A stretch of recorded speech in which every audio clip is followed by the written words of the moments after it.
Bonjour et bienvenue chez Brez Motorsport. Je rigole parce que même monter dans la voiture, c'est pas naturel du tout. TTRS, une nouveauté. On l'a eu il y a très peu de temps ici au garage pour une préparation E85+, donc une reprogrammation éthanol avec ajout de puissance. On avait aussi fait quelques interventions de révision en fait et de check-up après achat. Est-ce que c'est une voiture que le propriétaire vient d'acheter?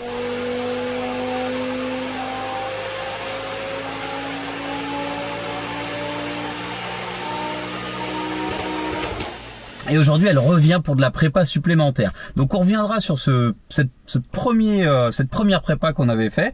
Et là, maintenant, la deuxième. Alors, attention, nouvelle voiture, nouvelle marque. Enfin, un TTRS, c'est absolument, je dirais même que c'est sacrilège chez Brez Motorsport. 4 roues motrices. Avant, on n'aimait pas ça. Les nouvelles M3 sont en train de changer un petit peu la donne. Les 140i aussi, puisque c'est vraiment des voitures exceptionnelles. Donc, on va aller l'essayer. On va l'essayer, puis on va voir si vous qui êtes BMiste à la base et nous également, on va être convaincus par cette grosse voiture cadre motrice assez lourde, mais assez performante. Sur le papier, les specs sont quand même très très intéressantes.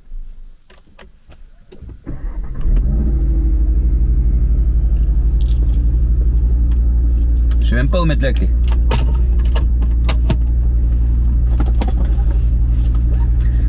Alors je suis un petit peu perdu et en même temps ça sent la qualité, la rigueur allemande. Je suis pas déçu par l'accueil dans cette voiture.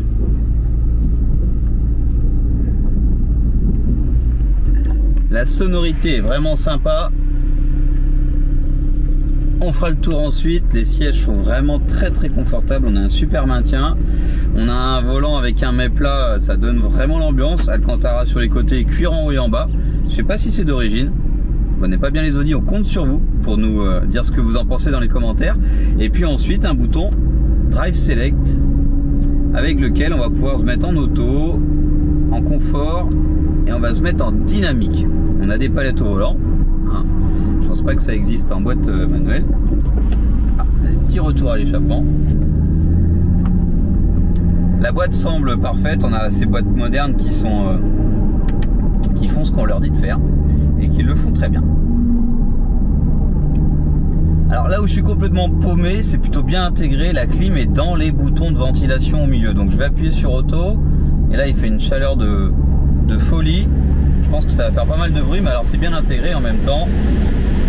C'est hyper... on la cherche en fait cette clim.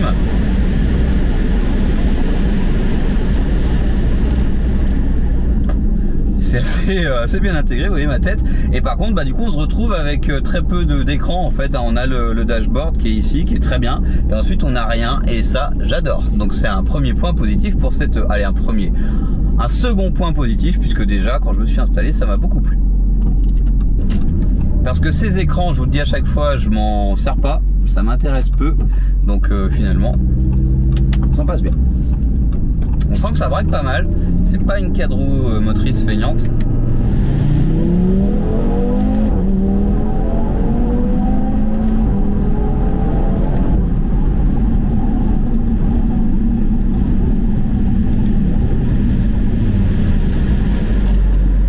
Je vous coupe la clim parce qu'il y a vraiment beaucoup de bruit. Allez, on a fait un truc sympa comme Axel là, mais c'était encore gentil. On n'a pas été dans les derniers retranchements. L'air de pousser et une Audi ça freine. Une Audi ça freine, mais vous le verrez, on va parler de freinage dans cette vidéo et de cette voiture. Sur cette voiture. Et là on va juste se concentrer sur le pilotage. Et j'avoue que les premiers virages arrivent. La voiture est bien chaussée avec des pneus de qualité. Ça n'enlève rien au plaisir que je vais prendre. Je le sens, ça va être cool.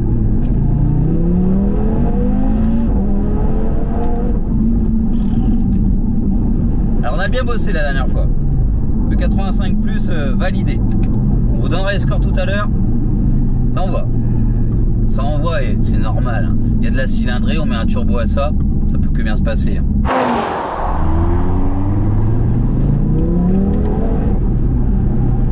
J'ai pas besoin d'en faire trop encore une fois. Ça bouge. Et quand je dis ça bouge, c'est que ça reste pas vraiment sur place, hein. Ça avance et on sent tout de suite que la violence de la boîte de vitesse, même si c'est de la violence dans le bon sens, c'est sans à-coup, mais il y en a quand même un. Mais on le sent pas dans les transmissions, c'est ça que je veux dire. Alors je reprends mes repères, je discute un petit peu. On n'a pas enlevé d'assistance. Et je pense qu'il va falloir en enlever. La voiture pousse plus. Pousse beaucoup. Et bah dis donc. Je le savais. Oh. Allez, je vais tout de suite aller chercher le bouton des assistances d'anti-patinage. Parce que bon, on va pas non plus rouler 2 heures sur la route et faire des essais de folie. Alors, dis donc. Ah, voilà. C'est assez simple finalement. Un petit bouton sur la console. Ici, on a enlevé une partie. Stabilité directionnelle restreinte et ESC en mode sport. Alors, je pense que si j'appuie longtemps dessus, tout va s'enlever. Alors, hop, la boîte manuelle, le côté manuel de la boîte avec ses palettes, c'est à droite. Très bon amortissement. Oh, il y a même un shift light en fait qui se met en place avec une zone verte, une zone jaune. Oh, c'est carrément canon.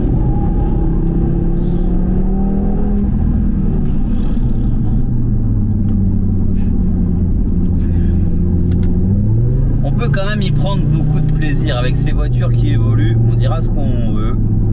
C'est très sécurisant et pas frustrant pour autant. J'ai eu l'impression que sur circuit, on atteindrait des limites qui seraient vite peut-être désagréables pour la voiture. Là, sur la route, c'est plutôt insolent. Allez. Carrément.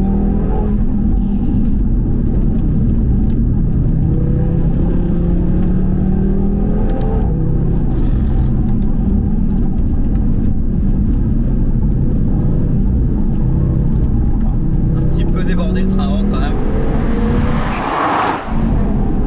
Par contre les lignes droites et l'enchaînement des virages finalement pas trop serrés. Oh, ça bondit. Oh, c'est cool. La pédale d'accélérateur est vraiment dure, c'est bizarre ça. Oh, mais on a envie de tout passer à fond. On se met une petite réserve quand même là où on a.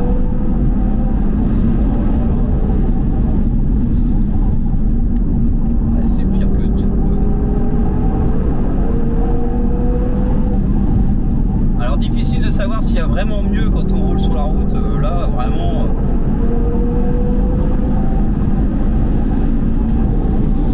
Je garde du gaz, alors que souvent, j'ai tendance à relâcher quand même pour avoir une. Ah, les freins, ça y est, on est à bout. Ça y est, ça bouge même du train arrière. Oh, je soude.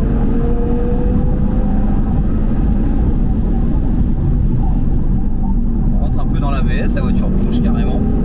Franchement, je me suis pas éclaté comme ça depuis un moment.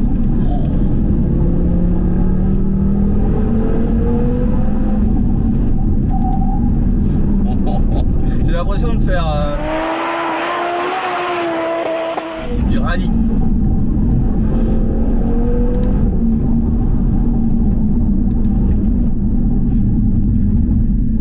Alors je freine pas trop violemment. Il y a quelque chose qui nous embête, c'est un petit boîtier Jade Auto. C'est un anti-vol, ça nous arrive d'en poser. Hop là. Alors il n'y a pas trop de rangement en fait dans cette voiture. Une boîte à gants qui ferme pas à cause de ce petit boîtier. Oh, franchement que d'émotion. Oh si. Alors elle est sûrement trop safe finalement, puisque là elle vient de mettre les warnings, on est sur une petite route de campagne, il n'y a pas un chat. Mais en soi ça mange pas de pain. Elle l'enlève tout seul. Alors pour une fois qu'on parle un petit peu du côté électronique de la voiture, enfin des options qui sont ni des options de confort. Oh. Non franchement c'est cool. Il y a longtemps que j'étais pas aussi à l'aise dans une spéciale de rallye.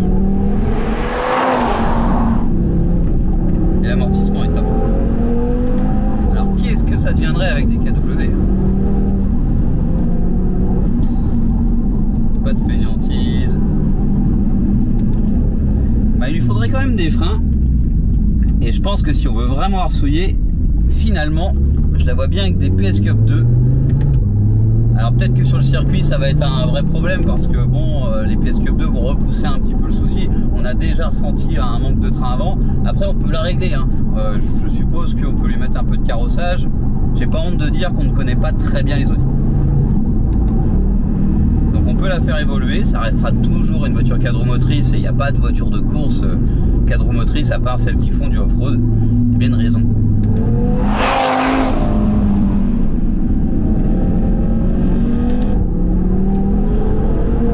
Ça souffle. Ça souffle. Alors je l'ai pas essayé d'origine. Ça peut fausser un petit peu le truc quand même. On n'est absolument pas stock et il y a de super gains. L'éthanol marche très bien. Éthanol friendly, hein, c'est le mot des VAG. Et en fait on peut augmenter comme ça la puissance. C'est important qu'on en parle sans changer de pièce. Donc en fait là la voiture elle arrive, elle est stock. On la reprogramme, on met de l'éthanol et paf, c'est le feu.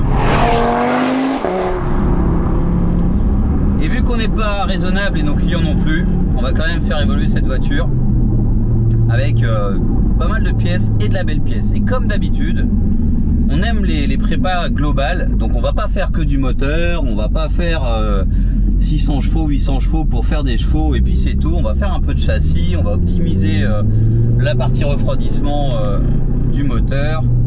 Enfin bref, là pour l'instant on l'essaie et je suis vraiment à l'aise. Au final je dois dire que ça soit dans la position de conduite, dans le ressenti de la voiture, très bonne auto.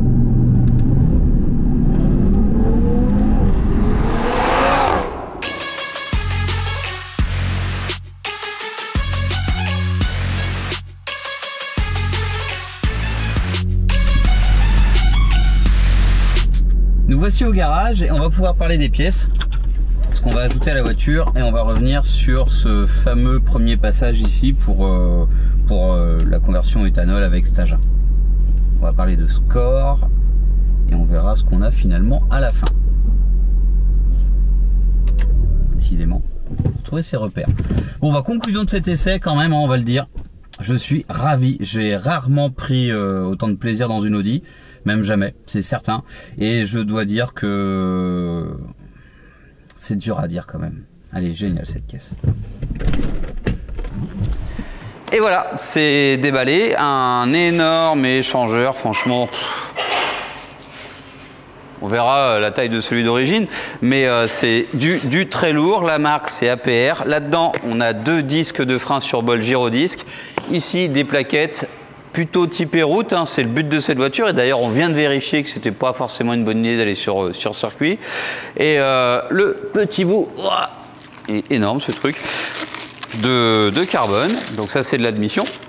On va installer ça et on va vous mettre les choses en place. Alors on parle inlet, outlet, donc ici ça vient se brancher directement sur le turbo, c'est de l'admission également.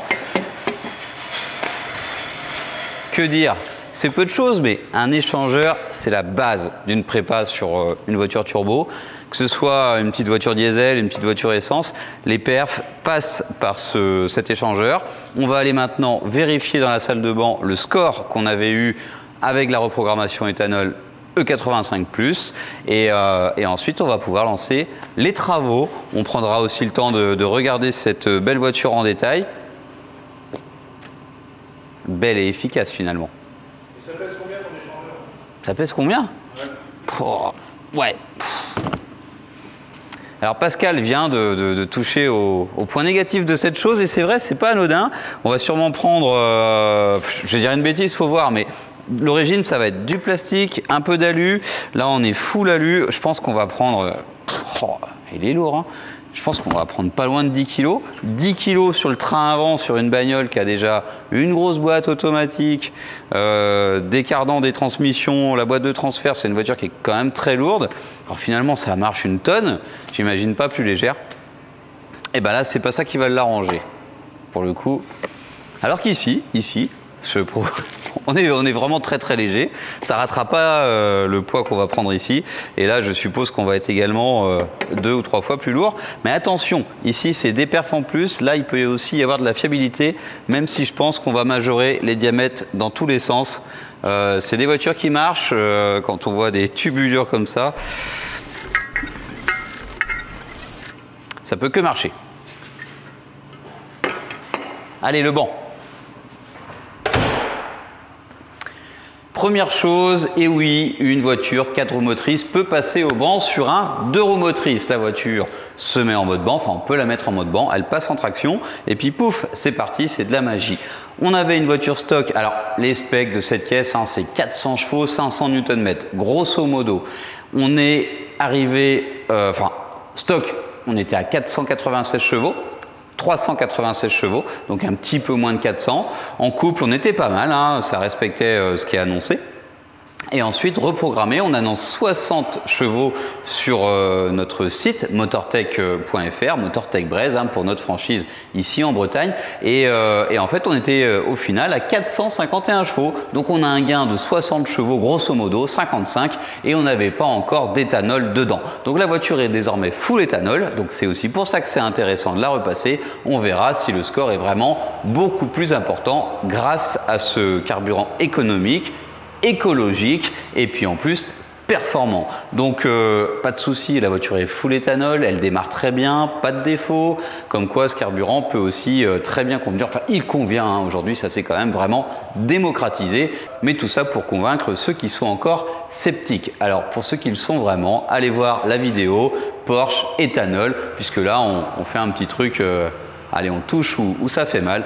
Le porschiste à la base avec sa voiture de sport du dimanche, hors Cayenne, n'est pas destiné à faire forcément des économies via ce carburant. Mais ça fonctionne très très bien. Alors maintenant, on va pouvoir retourner à l'atelier, hein. La courbe est très belle, on a des scores qui sont bons, on va pouvoir installer de la belle pièce et on va pouvoir aussi parler de freinage. Je vous l'ai dit dans l'essai, les performances du moteur c'est une chose, mais il faut aussi pouvoir profiter de sa voiture au-delà de quelques kilomètres.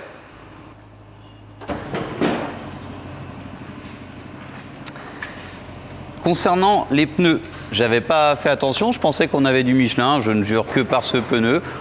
Il y en a d'autres, hein. Celui-ci est quand même très efficace, on sent qu'on a du grip, mais la constance, l'endurance n'est peut-être pas aussi bonne qu'avec un PS4S. On est en Continental, alors la taille, hein, c'est juste, c'est à la hauteur, hein, de la puissance de cette voiture. On est en 20 pouces, on est en 255 et je suppose qu'on l'est au carré. Alors, à noter que la dernière fois, on a aussi installé des cales, des élargisseurs de voie, et on est pile à ras, ni trop, enfin voilà, il y en a suffisamment, 10 mm. Vous pourrez peut-être les retrouver sur la boutique en ligne. Et effectivement, on a exactement la même chose à l'avant, 255 30-20. Donc ce qui est logique, hein, une voiture quattro, 4 roues motrices, hein, en général les 4 mêmes pneus, c'est équilibré.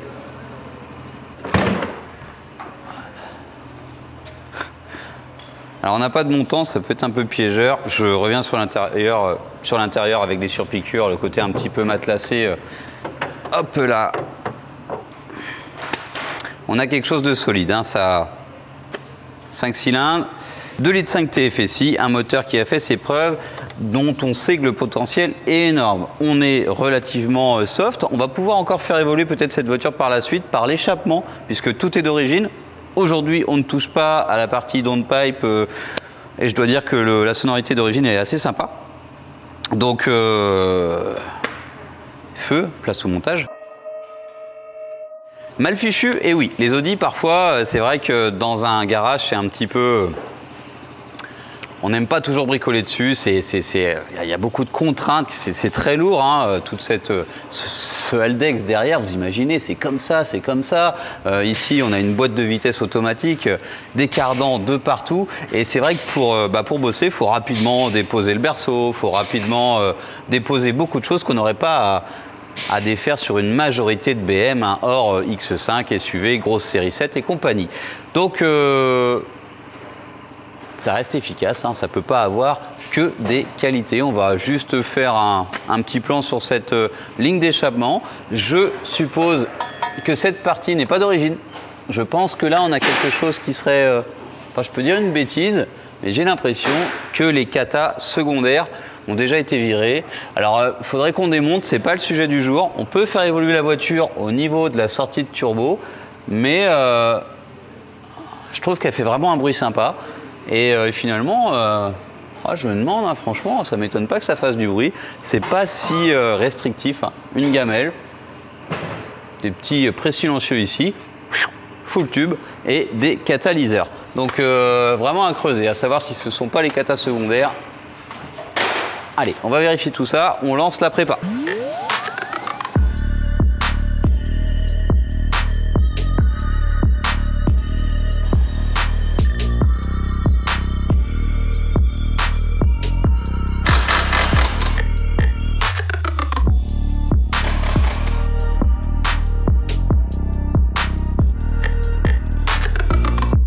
Chantier terminé. Alors on termine par de l'entretien, révision.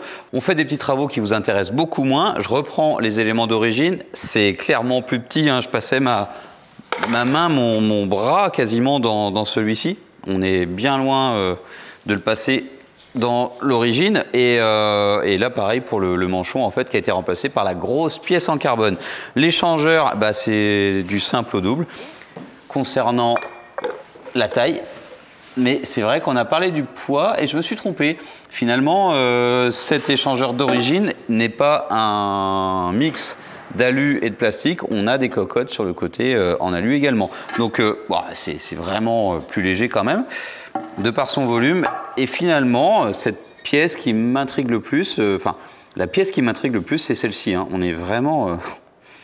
c'est plus gros, donc le volume d'air est optimisé, l'écoulement, et on pourra vérifier les performances de tout ça dans une prochaine vidéo. C'est vrai qu'on vous a promis un passage au banc, ce sera pour la prochaine fois. On aimerait bien aussi contrôler les températures d'admission grâce à ce nouvel élément, et je vous dis à bientôt. Kenavo.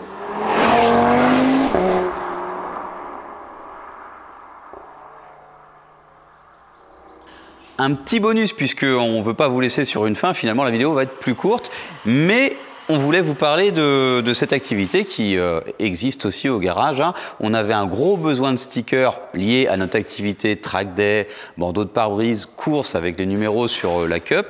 On propose également de vous faire des kits déco. Alors ça part de la motocross à un utilitaire, une enseigne. On a tout ce qu'il faut sur place, on vous fait le graphisme. On crée finalement ce que vous voulez, vos besoins, et ensuite on peut également les installer. Alors cette moto, on n'a pas vraiment de avant-après, elle est livrée toute neuve avec un kit déco existant sur la partie avant, et finalement presque rien sur la partie arrière. On en a ajouté un petit peu sur le garde-boue arrière, sur le garde-boue avant, sur la fourche, et ce qui est rigolo, c'est qu'on avait déjà créé le MBZH KTM, puisqu'on avait... tourner une vidéo sur un KTM X-Bow. Alors, vous n'avez peut-être pas vu cette vidéo, elle s'affiche ici. En tout cas, on peut détourner le MBZH comme on veut. On peut aussi créer votre logo. À bientôt.